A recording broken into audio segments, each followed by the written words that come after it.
عہد اولا کے بعد اب اللہ تعالی نے یہ تیسرا قصہ عہد ثانیہ کا بیان کیا، اور یہ عہد ثانیہ جو ہے انہیں قوم سمود بھی کہا جاتا ہے،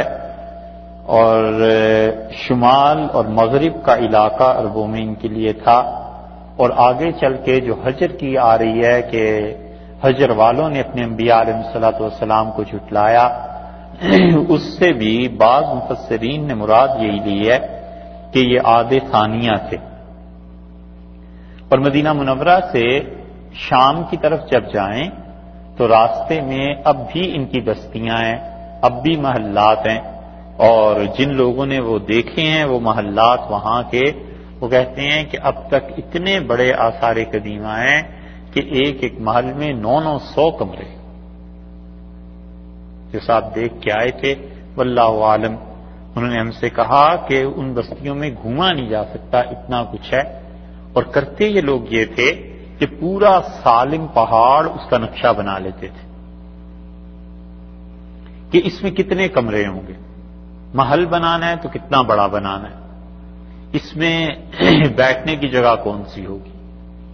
اسٹیڈیم کہاں بنے گا، اس طرح کی چیزیں جو پرانے زمانے کی ایک تہذیب تھی،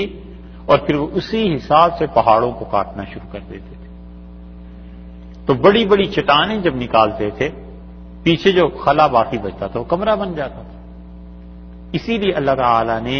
ان کے متعلق فرمایا کہ تنحتون الجبال، یہ پہاڑوں کو تراشتے تھے، اور کئی جگہ ان کا ذکر آیا ہے، پہلے اس سے ان کا ذکر آیا تھا سورہ اعراف میں، اور اب اللہ تعالی نے یہاں ذکر کیا، اور یہ فرمایا کہ وَإِلَىٰ ثَمُودَ أَخَاهُمْ صَالِحًا، اور قوم ثمود کی طرف اللہ نے ان کے بھائی حضرت صالح علیہ السلام کو بھیجا۔ قال یا قوم اعبدوا اللہ، انہوں نے کہا میری قوم کے لوگوں اللہ کی عبادت کرو، ما لکم من الہ غیرہ، کوئی خدا تمہارے لیے نہیں ہے غیرہ اللہ کے علاوہ۔ یہ وہی دعویٰ تھا جو قوم عاد اولا کے لیے تھا،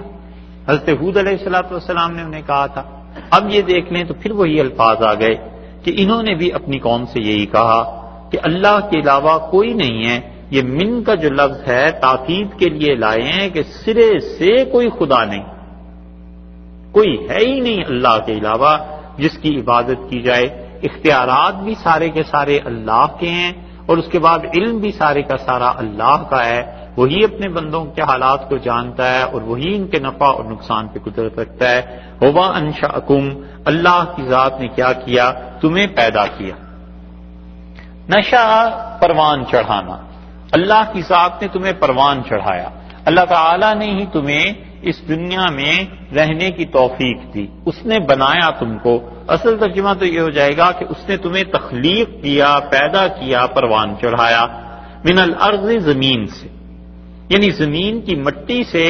خدا نے تمہیں پیدا کیا۔ تم جو اپنے آپ کو بہت بڑا سمجھتے ہو، اور تم جو سمجھتے ہو کہ کبر اور یہ چیزیں، تو دیکھو ان چیزوں سے باز آ جاؤ، اللہ نے تمہیں زمین کی مٹی سے پیدا کیا ہے۔ اور اسی لیے قرآن نے جب ان قوموں کا ذکر کیا ہے کہ خدا کا عذاب آیا تو اللہ تعالی نے فرمایا کأنہم اعجاز نخل خاویہ، یہ کاٹ کے ایسے پھینک دیے گئے جیسے کھجور کے تنے ہوں، بڑے بڑے کاٹ کے پھینک دیے جائیں۔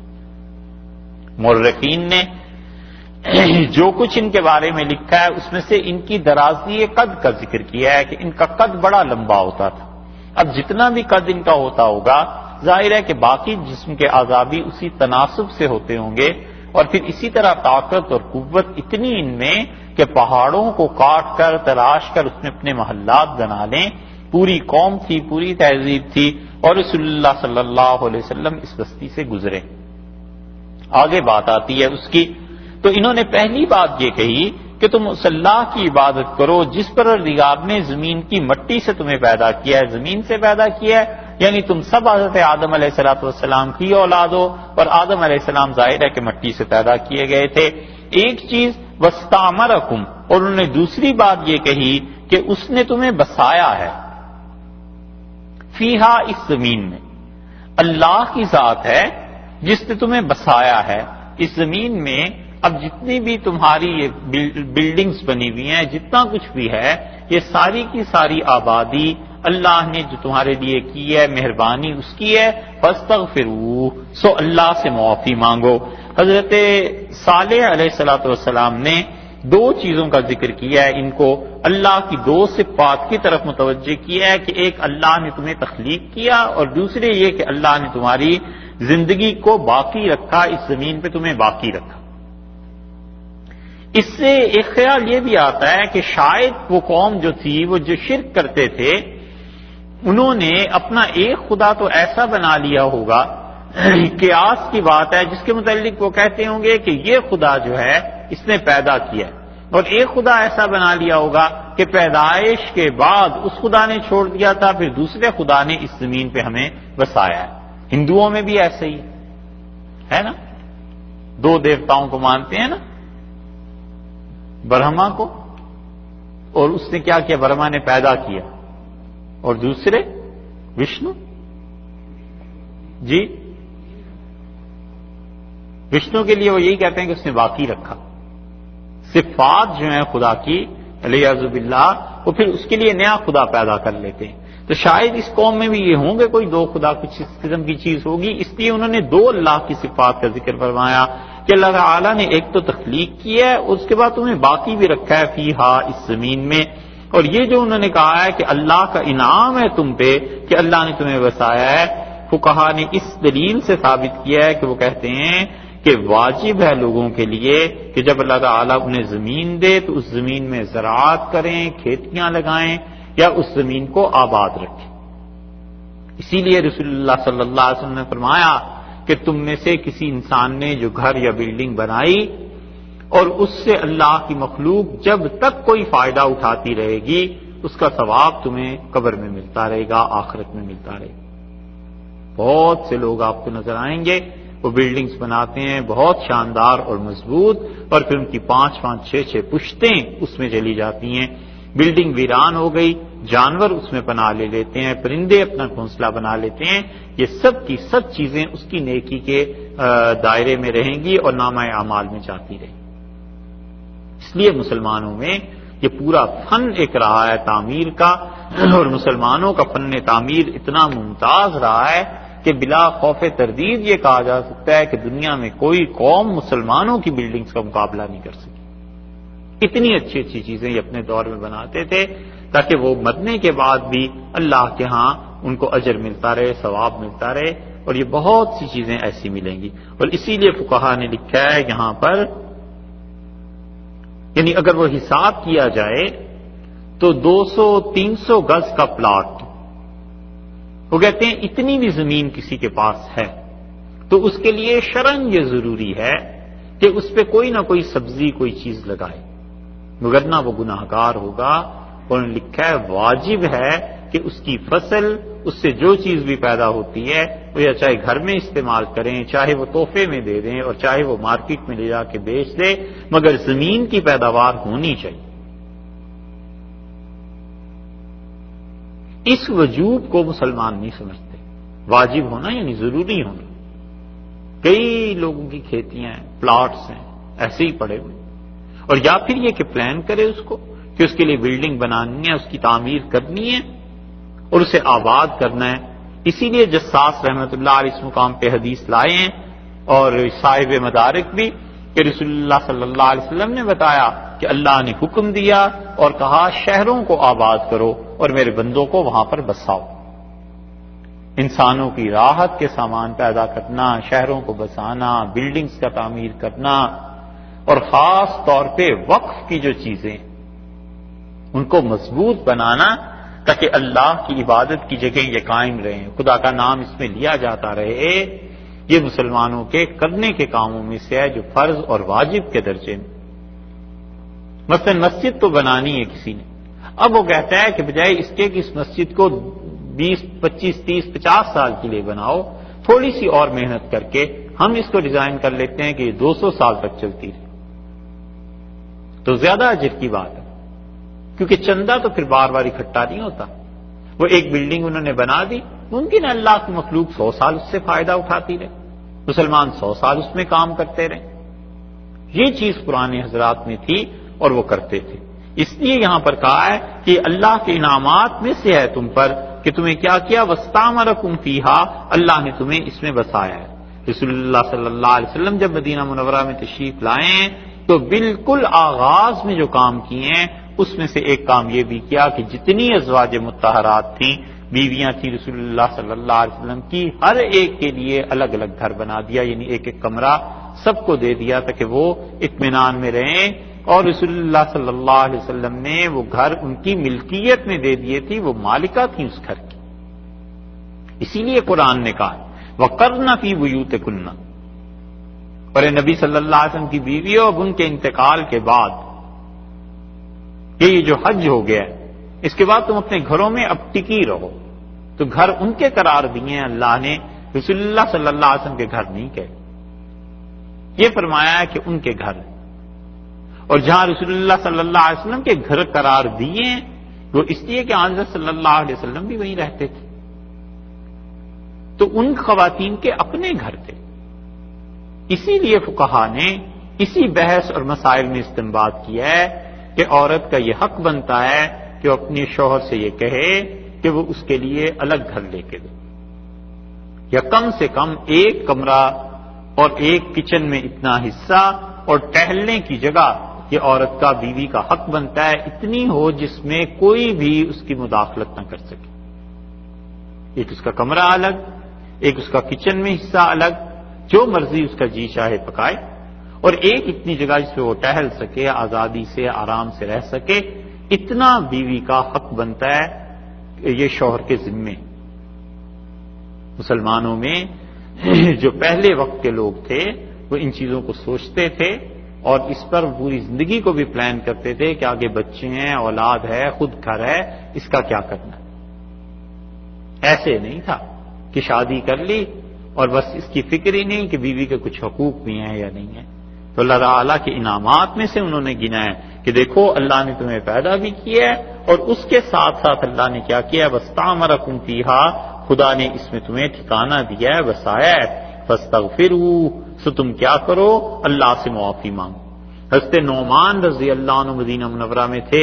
اور رسول اللہ صلی اللہ علیہ وسلم کا ایک گھر تھا جو انہوں نے حضرت فاطمہ رضی اللہ عنہا کو اپنی صاحبزادی صاحبہ کو دے دیا تھا، اور رسول اللہ صلی اللہ علیہ وسلم مسجد نبوی سے وہاں جاتے تھے، حضرت نعمان رضی اللہ عنہ کا گھر مسجد نبوی کے قریب تھا، تو انہوں نے ایک دن عرض کیا کہ اللہ کے رسول میں آپ کو دیکھتا ہوں آپ وہاں تشریف لے جاتے ہیں اور حضرت فاطمہ رضی اللہ عنہا سے ملنے، کیونکہ شادی ہو گئی تو حضرت علی رضی اللہ عنہ کو گھر عنایت فرما دیا تھا، تو یہاں مسلمانوں کو آپ کی غیر موجودگی کی وجہ سے دقت ہوتی ہے، آپ سے ملنا ہوتا ہے، لوگوں نے پوچھنی ہوتی ہیں باتیں، تو آپ مجھ سے گھر تبدیل کر لیں۔ تو حضرت فاطمہ رضی اللہ عنہا کا گھر پھر مسجد نبوی کے ساتھ ہو گیا تھا، اور حضرت نعمان رضی اللہ عنہ کے عوض میں وہ گھر لے لیا تھا۔ رسول اللہ صلی اللہ علیہ وسلم نے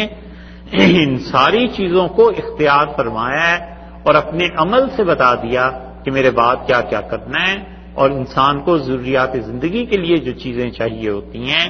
اس کی حد اور اس کا درجہ کیا ہے۔ اس لیے انسان کو نہ تو بالکل ہی بے فکر ہو جانا چاہیے کہ بس ٹھیک ہے جو بھی زندگی گزر رہی ہے اس کے لیے کوئی جد و جہد نہ کرے، اور نہ ہی انسان کو اتنا زیادہ دنیا میں دھس جانا چاہیے کہ خدا کو بھول جائے، اعتدال کے ساتھ زندگی گزارے۔ تو ارشاد فرمایا ان دو کے بعد فاستغفروا،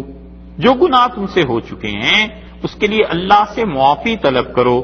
ایک وہی بات جو پیچھے گزر چکی، ثم توبوا الیہ، اور پھر اللہ سے توبہ مانگو، اللہ کی طرف رجوع کرو۔ تو دونوں الفاظ پہلے بھی آئے تھے نا کہ بخشواؤ اللہ سے اپنے گناہ اور اللہ کی طرف آؤ، تو ایک ماضی کے متعلق ایک مستقبل کے متعلق ابھی یہ بات گزری ہے کہ مطلب جو شرک اور جو تم اب تک کرتے رہے ہو اس سے تو تم معافی مانگو تاکہ تمہارا ماضی صاف ہو، اور آئندہ مستقبل کے لیے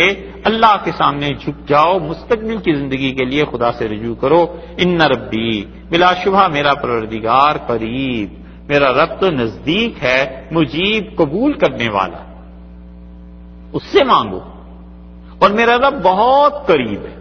قریب، بہت قریب ہے اللہ، اس تک پہنچنے کے لیے کسی وسیلے اور واسطے کی درمیان میں تمہیں ضرورت نہیں، تم ڈائریکٹ خدا سے مانگو، وہ ہر چیز کو تمہیں دے گا۔ اور پھر اس کے ساتھ ساتھ فرمایا مجیب، اللہ قبول کرنے والا ہے، جو نیکی تم کرو گے اس کو خدا قبول کرے گا۔ قرآن نے دوسری جگہ کہا، اللہ نے فرمایا ہے کہ جو انسان ہمارے لیے نیکی کرتا ہے وَإِنَّا لَهُ كَاتِبُونَ، ہم خود اس نیکی کو لکھ لیتے ہیں۔ سبحان اللہ، جو کام فرشتوں کے کرنے کا تھا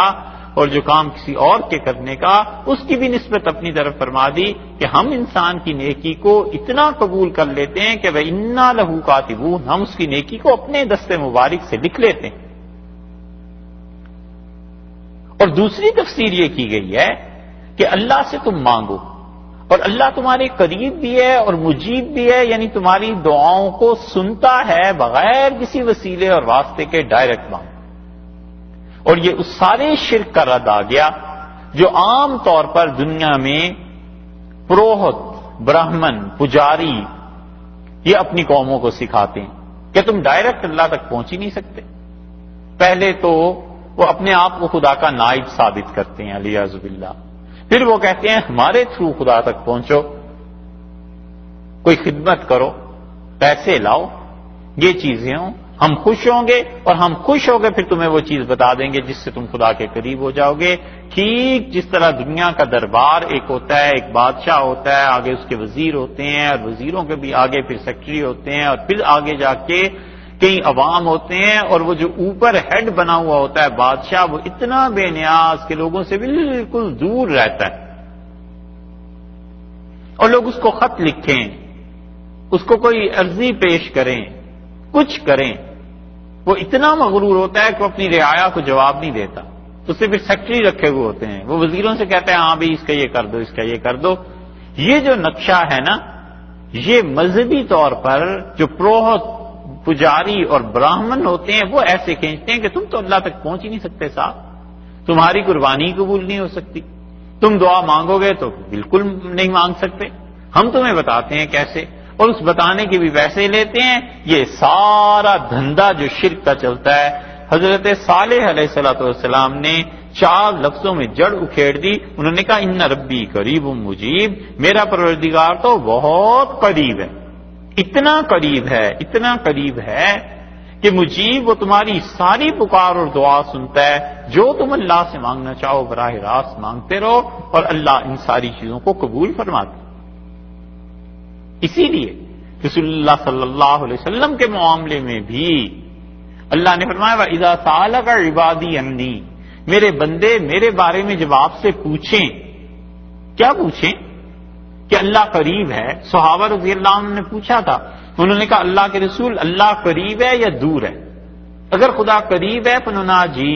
تو ہم آہستہ آواز میں دعا مانگیں خدا سے، اور اگر وہ دور ہے تو فننادی، ہم زور زور سے خدا کا نام لیں اور اسے پکاریں۔ تو رسول اللہ صلی اللہ علیہ وسلم نے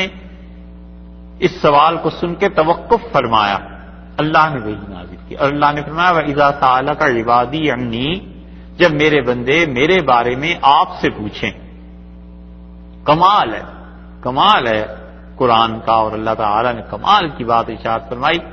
آگے اب دیکھیے ذرا، آپ اس عبارت کو، اس آیت کو سنیے، جب میرے بندے آپ سے میرے بارے میں پوچھیں،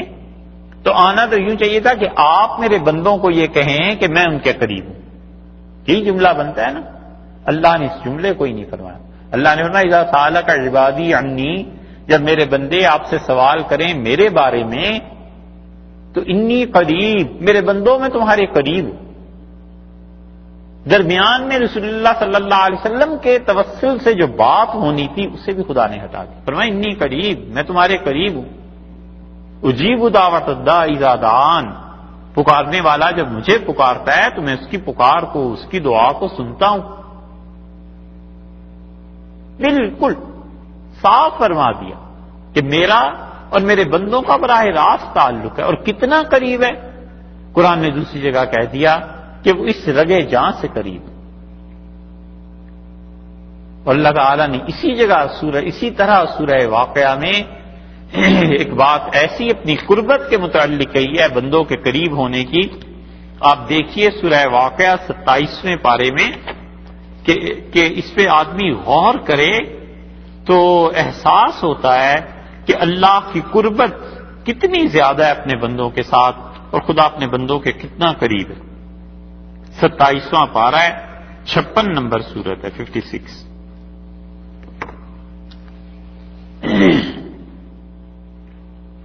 اور آیت نمبر ہے 84۔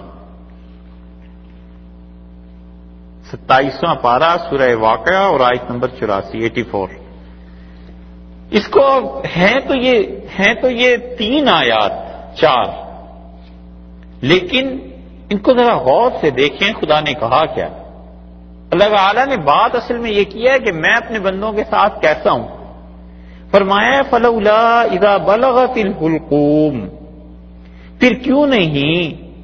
جب کوئی آدمی مر رہا ہوتا اور اس کی جان حلق تک پہنچ جاتی ہے، اس کی روح گلے تک پہنچ جاتی ہے، تو کیوں نہیں ایسے ہوتا کہ تم اسے نکال لو؟ وَأَنْتُمْ حِينَئِذٍ تَنظُرُونَ، اور اس مرنے والے کو تم دیکھ رہے ہوتے ہو۔ یہ ہر آدمی اپنی زندگی میں مشاہدہ کرتا ہی ہے، 20 مرتبہ نانا، دادا، نانی، والدین، کون آدمی کے سامنے ان کا انتقال ہوتا ہے۔ اللہ نے کہا جب اس کی جان، اس کی روح اس کے گلے تک پہنچتی ہے اور تم اسے دیکھ رہے ہوتے ہو، وَنَحْنُ أَقْرَبُ إِلَيْهِ مِنْكُمْ، اور ہم تم سے زیادہ قریب اس مرنے والے کے ہوتے ہیں، وَلَٰكِن لَّا تُبْصِرُونَ، پر تم ہمیں دیکھ نہیں سکتے۔ ہے نا کمال؟ یعنی بیٹے ہیں، بیٹیاں ہیں، پوتے، نواسے، سارا خاندان جمع ہے اور اس کی چارپائی پٹی پکڑ کے بیٹھے ہوئے ہیں، ساتھ کھڑے ہیں، 1-2 فٹ کے فاصلے سے بھی کم فاصلہ رہ جاتا ہے، اور اللہ نے فرمایا وَنَحْنُ أَقْرَبُ إِلَيْهِ مِنْكُمْ، اور ہم تم سے زیادہ قریب اس مرنے والے کے ہوتے ہیں، وَلَٰكِن لَّا تُبْصِرُونَ، پر تم ہمیں دیکھتے تو نہیں ہو۔ فَلَوْلَا إِن كُنتُمْ غَيْرَ مَدِينِينَ، اور اگر تم پہ کسی کا حکم نہیں چلتا، تم کسی کے اختیار میں نہیں ہو، تو ترجعونہا، اس میت کو دوبارہ زندہ کر لیا کرو، اس کی روح کو لوٹا لو، ان کنتم صادقین، اگر تم سچے۔ اگر میرا کوئی اختیار نہیں ہے تو میں تمہیں چیلنج کرتا ہوں کہ وہ جو مرنے والا ہے اس کی روح کو لوٹا لیا کرو۔ دیکھا؟ اور یہ جو غضب کی بات ہے نا کہ وَلَٰكِن لَّا تُبْصِرُونَ، اور تم دیکھتے نہیں، ہم تو تم سے زیادہ قریب اس میت کے ہوتے ہیں۔ اور یہ دلیل ہے اس کی کہ اللہ اپنے بعض بندوں کی روح خود نکال لیتا ہے بغیر فرشتوں کے واسطے کے۔ یہ بات سورہ نام میں گزری تھی کہ کچھ لوگوں کی روح اللہ تعالیٰ خود نکال دیتا ہے اپنی دست قدرت سے، وہ مہربانی اور عنایت کرتا ہے، فرشتوں کو بھی درمیان میں نہیں لایا جاتا۔ یہ بھی اسی کی دلیل ہے، بات وہاں گزر چکی۔ انہوں نے کہا ان ربی قریب مجیب، میرا پروردگار تو بہت قریب ہے، دعاؤں کو سننے والا ہے۔ قالو، قوم کے لوگ بولے، اور ان کا یا صالح، اے صالح، قد کنتا، آپ تھے، فینا، ہم میں، مرجون، امیدوں کا مرکز، رجا کہتے ہیں نا امید کو۔ انہوں نے کہا آپ تو مرجوب تھے، یعنی آپ ایسے آدمی تھے کہ صالح علیہ السلام، تجھ پر تو ہم کو بڑی امیدیں وابستہ تھی کہ تم جب بڑے ہو جاؤ گے تو جو مذہب، جو دین ہمارا ہے، جو ہمارے خدا ہیں، ان کی تم بڑی عبادت کرو گے، یہ شرک کا جتنا کاروبار ہے یہ تم رائج کر دو گے۔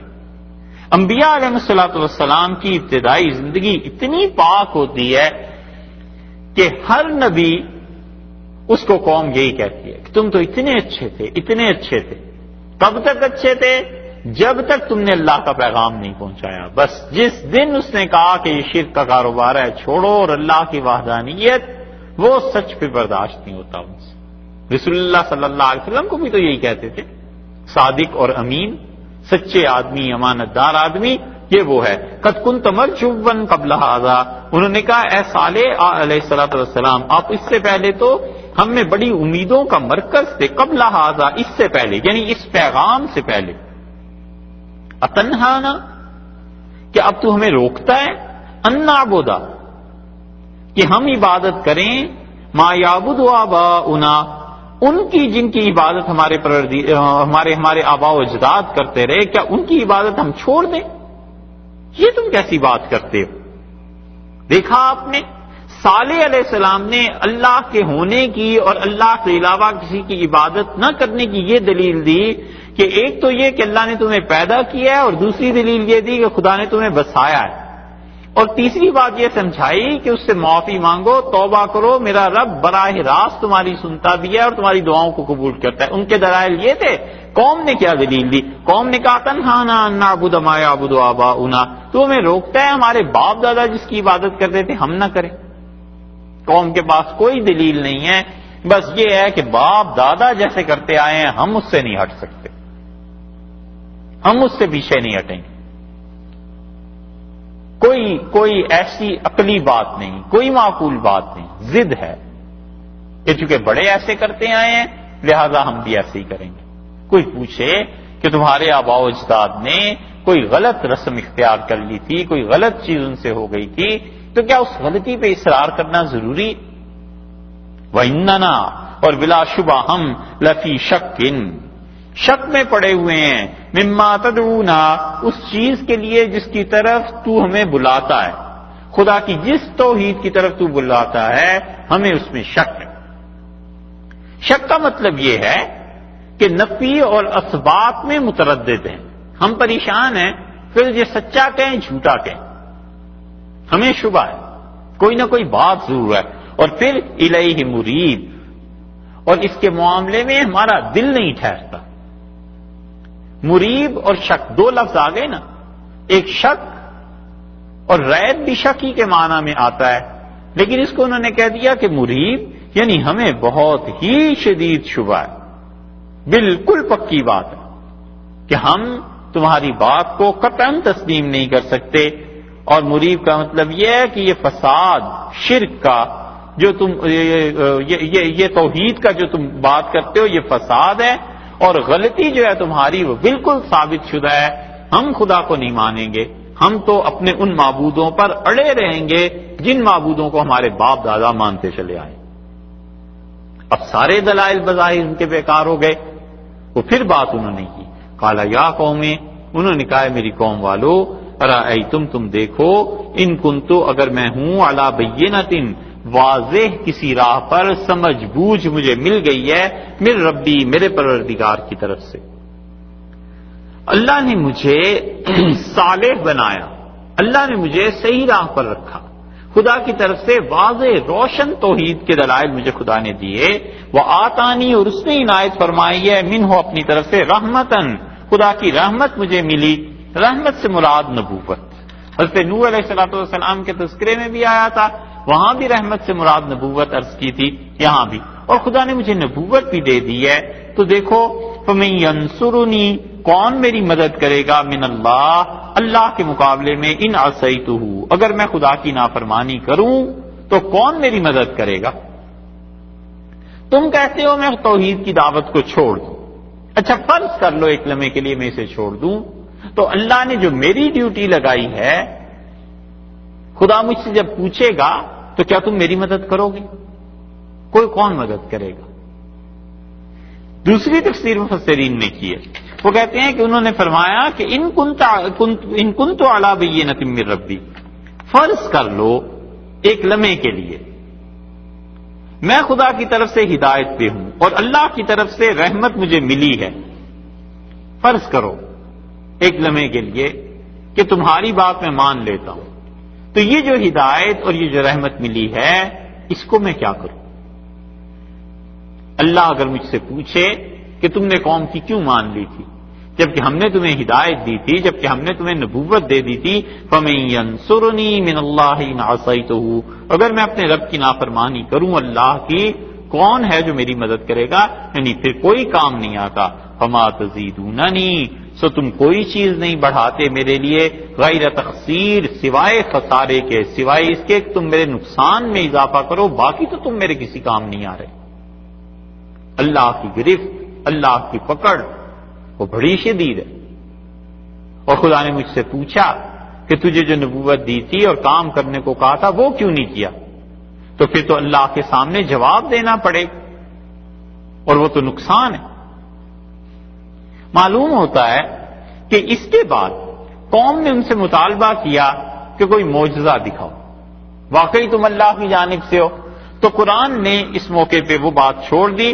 اور ڈائریکٹ بات شروع کر دی ہے معجزے کی، اور انہوں نے فرمایا یا قوم ھذہ ناقۃ اللہ، اور انہوں نے کہا میری قوم کے لوگوں یہ اونٹنی ہے، لکم تمہارے لیے، آیتن یہ نشانی ہے اللہ کی جانب سے، معجزے کا مطالبہ کرتے ہو، یہ اونٹنی معجزہ ہے اللہ کی جانب سے۔ اور دوسری جگہ پر آتا ہے کہ قوم نے ان سے مطالبہ کیا کہ اگر صالح علیہ السلام تم سچے ہو تو کوئی معجزہ دکھاؤ، اور انہوں نے پہاڑ کا کہا کہ اس پہاڑ سے ایک اونٹنی برآمد ہوگی، اور پتھر پھٹے اور اس سے ایک زندہ سالم اونٹنی ان کے سامنے آ گئی۔ یہ ہے معجزہ انبیاء علیہ السلام کا، کوئی اس کی تعویل اور توجیہ نہیں ہو سکتی سوائے اس بات کے کہ اللہ کا فعل تھا اور اللہ نے چاہا کہ ایسے ہو جائے بس۔ وہ اونٹنی انہوں نے دیکھی اور حضرت صالح علیہ السلام نے انہوں نے کہا یہ تمہارے نفع کے لیے، یہ نشانی ہے خدا کی۔ اونٹنی کی نسبت اللہ کی طرف نشانی ہونے کے اعتبار سے، یعنی خدا نے اسے بھیجا، اور قوم کے لوگ اس سے فائدہ یہ اٹھاتے تھے کہ وہ دودھ دیتی تھی، جتنے بھی وہاں لوگ تھے اس کا دودھ پیتے تھے۔ تو حضرت صالح علیہ السلام نے فرمایا فذروھا، سو اسے چھوڑ دو، تأکل فی ارض اللہ، یہ اللہ کی زمین میں کھائے پیے چرتی رہے، اسے خدا کی زمین میں چھوڑ دینا، اس کو کچھ نہ کہنا، ولا تمسوھا، اور اسے مت چھونا، بسوء، برائی کے ساتھ، کسی بری نیت برے ارادے سے اسے ہاتھ نہ لگانا، اس کو بری طرح نہ چھیڑنا، فیاخذکم، وگرنہ پہنچ جائے گا، پکڑ لے گا تم کو، عذاب، خدا کا عذاب، قریب، جو بڑا قریب ہے، خدا کا ایسا عذاب آ جائے گا جو بہت قریب ہے، کوئی زیادہ دور نہیں ہے۔ اس اونٹنی کو کچھ نہ کہنا، اللہ نے یہ تمہیں دے دی۔ ایک تو انہوں نے یہ فرمایا کہ اسے چھوڑ دو، یہ زمین خدا کی، اس سے کھاتی پیتی رہے، چرتی رہے، اور اللہ کی نشانی خدا کا معجزہ۔ انبیاء علیہ السلام معجزات جو ان کے ہوتے ہیں وہ بس آخری چیز پھر ہو جاتی ہے کہ اب حق اور باطل کا فیصلہ ہو جائے گا۔ اسی لیے رسول اللہ صلی اللہ علیہ وسلم جب اس بستی سے گزرے ہیں تبوک کی جنگ میں، شام کی طرف کا جو سفر ہوا تھا، تو رسول اللہ صلی اللہ علیہ وسلم اس بستی سے گزرے اور آپ نے فرمایا میں اسی لیے تمہیں کہتا ہوں کہ مجھ سے معجزات نہ مانگا کرو، یہ دیکھو انہوں نے معجزہ مانگا تھا اور پھر اس معجزے کو انہوں نے ختم کیا، اس اونٹنی کو مار دیا، اور یہ خدا کا عذاب ہے جو اس بستی پہ نازل ہوا۔ حضرت علی رضی اللہ عنہ سے بھی رسول اللہ صلی اللہ علیہ وسلم نے فرمایا تھا، آپ نے فرمایا علی پچھلی امتوں میں سب سے زیادہ بدبخت وہ تھا جس نے قتل کیا تھا، اس اونٹنی کو مار دیا تھا، اور اس امت میں وہ بدبخت ہوگا جو تیرے سر کے خون سے تیری داڑھی کو سرخ کر دے گا، رنگ دے گا۔ اس کے لیے بھی رسول اللہ صلی اللہ علیہ وسلم نے دعا فرمائی، اور اس کا حال یہ تھا ابن ملجم جس نے قتل کیا ہے سیدنا علی رضی اللہ عنہ کو، اتنا قرآن پڑھتا تھا، اتنا قرآن پڑھتا تھا کہ حضرت حسن رضی اللہ عنہ کو کہتا تھا کہ حسن میری زبان بس اس کو نہ کچھ کہنا، اسے نہ کھینچنا، قرآن پڑھے بغیر کوئی زندگی۔ یہ ہے شیطان کا کہ پجاری کہ تلاوت یاد رہی، قرآن پڑھنا یاد رہا، اور خلافت، اور سیدنا علی رضی اللہ عنہ کو شہید کر دیا، اور وہ کہتا تھا میں سچ حق پہ ہوں، اس لیے کہ علی رضی اللہ عنہ علیہ باللہ مسلمان ہی نہیں۔ ایسے انسان بہکتے ہیں ایکسٹریمز میں جا کے۔ تو انہوں نے کہا کہ یہ ہے وہ اونٹنی جو اللہ نے بھیجی ہے، نشانی ہے، معجزہ مانگتے ہو تو بس یہ ہے اب، اور اسے چھونا نہیں ہے تم نے برائی کے ارادے سے، وگرنہ خدا کا عذاب جو قریب ہے یہ تمہیں پکڑ لے گا۔ فعقروھا، بس انہوں نے کیا کیا، فعقروھا، اس کے پاؤں کاٹ دیے اونٹنی کے، پاؤں انہوں نے کاٹے، اس لیے کہ مخالفت جب شروع ہو جاتی ہے تو اس دلیل سے جس سے مخالف آدمی چپ ہو جاتا ہے وہ چاہتا ہے کہ اس دلیل کو توڑو۔ یہ تو دنیا کا قاعدہ ہے کہ آپ کسی کو بتاتے ہیں کہ بھئی 2 اور 2 4 ہوتے ہیں، وہ کہتا ہے نہیں 2 اور 2 5 ہوتے ہیں، تو وہ سب سے پہلی حرکت یہی کرے گا کہ 2 اور 2 4 کے مجموعے کو غلط ثابت کرنے کی کوشش کرے گا، کیونکہ آپ تو دلیل دے رہے ہیں۔ تو مخالفین جو ہیں اس دلیل سے بغض ہوتا ہے کہ اس دلیل کو ختم کرو. تو مانگی تھی نا نشانی، اللہ نے دے دی، معجزہ ہو گیا، سامنے آ گیا. انہوں نے کہا اس نشانی کو پہلے تو ختم کرو نا. یہ جو اس نے کہا ہے کہ اسے برائی کی نیت سے نہ چھیڑنا تو دیکھ لیں گے کیا ہو جاتا ہے، ہم کرتے ہیں جو ہمیں کرنا ہے. فَعَقَرُوهَا، انہوں نے اس کے پاؤں کاٹ دیے. فقال، سو بولے حضرت صالح علیہ السلام اور انہوں نے کہا کہ تمتعوا، برت لو دنیا کو، فی دارکم، اپنے گھروں میں، 3 ایام، 3 دن تک اپنی زندگی اور گزار لو. بس 3 دن تک جو مخالفت، جو کچھ کرنا ہے، اب تمہیں آزادی ہو گئی، اب خدا کا عذاب پکڑ لے گا. 3 دن کیوں کا؟ اللہ کا عذاب تو اسی لمحے بھی آ سکتا تھا. خدا نے کیوں 3 دن کی مہلت دی؟ یہ اس لیے فرمایا گیا ہے کہ ہم جیسے لوگوں کو سمجھایا جائے کہ جو تکوینی امور میں جو کام صرف اللہ کے قبضے میں ہے، اس میں جو کبھی تاخیر بھی ہوتی ہے، اس میں بڑی مصلحتیں ہوتی ہیں. اللہ تعالیٰ بہت سے کام ایسے ہیں جب بندہ چاہتا ہے اس وقت نہیں کرتا، بعد میں ہو جاتے ہیں. آدمی کہتا ہے یہ کام تو اس وقت ہو جانا چاہیے تھا، بارش تو فلاں وقت ہو جانی چاہیے تھی، اولاد فلاں وقت میں مل جانی چاہیے تھی، یہ پیسے ہیں یہ فلاں وقت میں میرے پاس کیوں نہیں آ گئے تھے. اللہ تعالیٰ نے ان کاموں میں جو تاخیر کر دی تو یہ اس کی اپنی مصلحتیں ہیں. وہ اس کائنات کو لوگوں کے کہنے پہ تو نہیں چلاتا. اسے پتا ہے کہ اس کے فیصلے کب نافذ ہونے ہیں، اسے پتا ہے کہ کس انسان کے لیے کیا چیز بہتر ہے، اسے کس وقت ملنی چاہیے. اس لیے ارشاد فرمایا کہ انہوں نے کہا 3 دن تک اپنے گھروں میں رہو، وگرنہ عذاب تو پہلے بھی آ سکتا تھا. ذالک وعد، اور یہ وعدہ ہے، اور ایسا وعدہ ہے کہ غیر مکذوب، جو جھوٹا نہیں ہوگا. یہ ایسا وعدہ ہے جس میں بالکل جھوٹ نہیں ہے. تم میری باتوں کو پہلے جھٹلاتے رہے ہو اور شرک کرتے رہے ہو، اور تم یہ سمجھتے رہے ہو کہ ان باتوں سے کچھ فرق نہیں پڑتا. اب تم اپنی آنکھوں سے دیکھ لینا خدا کا عذاب کیسے آئے گا. فلما جاء امرنا، اور جب ہمارا حکم آ گیا، نجینا صالحا، ہم نے بچا لیا حضرت صالح علیہ السلام. خدا کا حکم آیا اور وہ عذاب نازل ہونا شروع ہو گیا. رسول اللہ صلی اللہ علیہ وسلم جب اس بستی میں پہنچے تھے تو صحابہ رضی اللہ عنہ کہتے ہیں آپ نے اپنا سر مبارک جھکا لیا اور اپنی سواری تیز کر دی، اور ہم نے بھی اپنی سواریاں تیز کر دیں، اور آپ نے فرمایا خبردار اس بستی میں نہ رکنا. اور وہ جو کنواں تھا جہاں سے یہ اونٹنی پانی پیا کرتی تھی، اس پہ کچھ لوگوں نے رک کے پانی لیا اور آٹا وغیرہ گوندھ لیا. تو رسول اللہ صلی اللہ علیہ وسلم اسے بھی چھوڑ دو. اور آپ نے فرمایا جب تم ان بستیوں میں جاؤ جہاں پر خدا کا عذاب نازل ہوا تھا تو الا ان تکونوا باقین، تم وہاں جا کے رو پڑو، ایسی حالت میں جاؤ کہ تم عبرت اس سے پکڑو، اس سے تم سبق سیکھو کہ خدا کا عذاب کیسے آتا ہے. اور رسول اللہ صلی اللہ علیہ وسلم نے بتلایا کہ اس اونٹنی کے پاؤں کس نے کاٹے تھے، اور آپ نے فرمایا کہ یہاں پر خدا کا عذاب آیا تھا. اور ایک آدمی تھا ابو رغال، آپ نے فرمایا وہ خدا کے عذاب کو دیکھ کے بھاگا، اور جس بادل سے اس پہ عذاب آنا تھا وہ بادل اس کے پیچھے چل پڑا. اور مدینہ منورہ سے رسول اللہ صلی اللہ علیہ وسلم نے بتایا وہ بھاگتا رہا یہاں تک کہ جا کے اس نے مکہ میں پناہ لی حرم میں. اور جس دن وہ خدا کے گھر سے نکلا ہے وہ بادل اس دن تک ٹھہرا رہا، اور پھر وہ اس پہ برسا ہے خدا کا عذاب اور مر گیا. اور اس کی قبر جب کھودی گئی بعد میں تو سونے کی ایک سلاخ اس کے ساتھ سے نکلی. شاید وہ سمجھتا ہوگا کہ یہ سونا یہ چیزیں بچائیں گی، یا بت ہوگا یا عبادت کچھ نہ کچھ کرتے ہوں گے. تو رسول اللہ صلی اللہ علیہ وسلم نے بتایا تھا کہ اس کی قبر فلاں جگہ پہ. جب وہ کھودی گئی تو سونے کی سلاخ اس کے ساتھ سے نکلی تھی، لیکن خدا کے عذاب نے اسے نہیں چھوڑا. اور رسول اللہ صلی اللہ علیہ وسلم نے یہ بتایا کہ وہاں پہ خدا کا عذاب کتنی شدت کے ساتھ آیا تھا، اور غالباً نبوت نے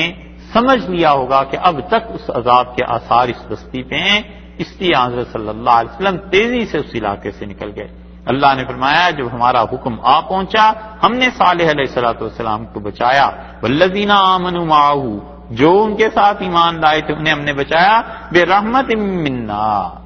یہ ہماری رحمت تھی، ہم نے انہیں بچا لیا. یہ ابھی بات آئی تھی نا پہلے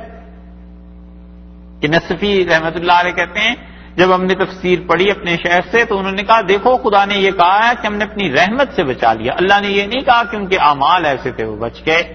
تو انجام کار خدا کی رحمت ہی ہے. وَمِنْ خِزْيِ يَوْمَئِذٍ، اور اللہ نے انہیں اس رسوائی کے دن سے بچا لیا،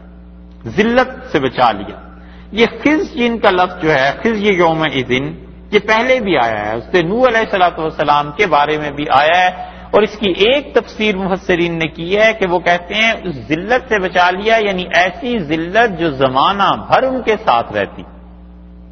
اس رسوائی کے عذاب سے جو رسوائی ان کے بعد بھی گنی جائے کسی کے. تو صالح علیہ السلام اور ایمان والے جو ان کے ساتھ تھے رضی اللہ عنہم وہ تو رسوا نہیں ہوئے، رسوا تو یہ کافر ہو گئے جن کو آج تک قرآن نے بتایا اور ہم لوگ پڑھ رہے ہیں. تو اللہ نے بتایا ہم نے ان سب کو بچا لیا تھا. ان ربک، اور تیرا پروردگار هو القوی، اللہ ہی ہے قوت والا. یہ ہوا کا جو لفظ آئے ہیں نا اس کے بغیر بھی بات پوری ہو سکتی تھی کہ تیرا پروردگار قوی ہے، عزیز غالب ہے، لیکن اللہ تعالیٰ نے ہوا کا جو لفظ ضمیر استعمال کی نا تو اس کا مطلب یہ ہوا کہ ان ربک بلا شبہ آپ کا رب ہوا وہی ہے القوی، زور والا، العزیز زبردست. تیرا رب ہی ہے جو زبردست ہے، تیرا ہی رب ہے جو قوی ہے، اس کی قوت کے مقابلے میں کوئی قوت نہیں، اور اس کے غلبے اور زبردستی کے مقابلے میں کوئی زبردستی نہیں ہے، قوت اسی کی ہے. اسی لیے رسول اللہ صلی اللہ علیہ وسلم بار بار لوگوں کو متوجہ دلاتے تھے کہ خدا کی قوت، خدا کی طاقت ان سب چیزوں پہ غالب ہے جن جن چیزوں پر لوگ فخر کرتے ہیں. وَأَخَذَ الَّذِينَ ظَلَمُوا، اور پکڑ لیا اللہ نے ان کو جو ظالم تھے، یعنی جو لوگ شرک کر رہے تھے اللہ تعالیٰ نے انہیں پکڑا کس چیز سے؟ الصیحہ، چنگھاڑ، بہت شدید آواز، بہت تیز آواز کا عذاب ان پہ آیا.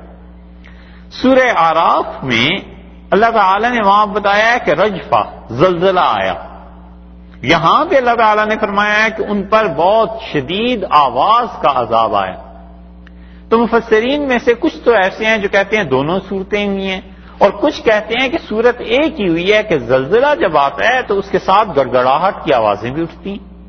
تو وہ کہتے ہیں وہ آواز اتنی شدید تھی اور زمین اتنی زور سے ہلائی گئی، پہاڑ ٹکرائے آپس میں، یا جو چیزیں بھی ہوئی تھیں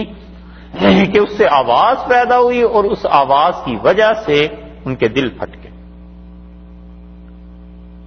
اور مر گئے وہ. فَأَصْبَحُوا، سو اس حال میں ہوئے صبح کو، رات یہ عذاب آیا ان پر. اور بعض روایات میں ہے کہ حضرت صالح علیہ السلام نے انہیں بتا دیا یہ کہ 3 دن کے اندر اندر عذاب آ رہا ہے. تو پہلے دن ان کے چہرے زرد ہو گئے، اور دوسرے دن سرخی اس میں آ گئی، اور تیسرے دن سیاہ ہو گئے، اور اب کوئی چیز نہیں تھی انہیں عذاب سے بچانے والی. اور ان میں ایسے بدبخت بھی تھے جنہوں نے کہا اپنا اسلحہ اور سامان لے آؤ تاکہ خدا کا عذاب آئے تو ہم اس کا مقابلہ کر لیں. عقل اندھی ہو گئی نا. اللہ نے فرمایا فَأَصْبَحُوا، اور صبح اس حال میں ہوئی کہ فِي دِيَارِهِمْ، اپنے گھروں میں، جاثمین، اوندھے پڑے ہوئے تھے، الٹے پڑے ہوئے تھے. تباہ کر دیا اللہ نے اس قوم کو، اور ایسے تباہ کیا کہ فرمایا کَأَن لَّمْ يَغْنَوْا فِيهَا، ہم نے ایسے کر دیا جیسے وہ کبھی اپنے گھروں میں رہے ہی نہیں تھے، جیسے یہاں کوئی بستا ہی نہیں تھا. وہ بستی اتنی اجڑی کہ جیسے کل تک اس میں کوئی انسان نہیں بستا تھا. ایسے ہی کبھی سوچتے ہیں کہ اللہ کی قدرت ہے نا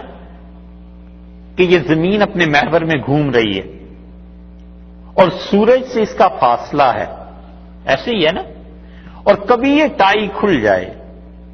کبھی اس زمین کی حرکت خدا اسے تھوڑا سا ہٹا دے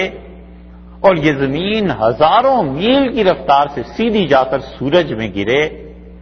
تو کوئی اس کائنات میں جانتا بھی نہ ہو کہ انسان نام کی کوئی چیز بھی تھی یا نہیں. یہ اللہ ہی کی قدرت ہے کہ اس نے ان سیاروں کو، ان چیزوں کو باندھ رکھا ہے. یا سورج کبھی ہل جائے اپنی جگہ سے پھر کیا ہو؟ سورج اگر ادھر کو چل پڑے کون اللہ کے قہر سے اور عذاب سے بچا سکتا ہے؟ یہ ستارے، شہاب ثاقب، یہ چیزیں گرتی ہیں اور کوئی ایک چیز آ کے زمین سے ٹکرا جائے کیا سے کیا ہو جائے۔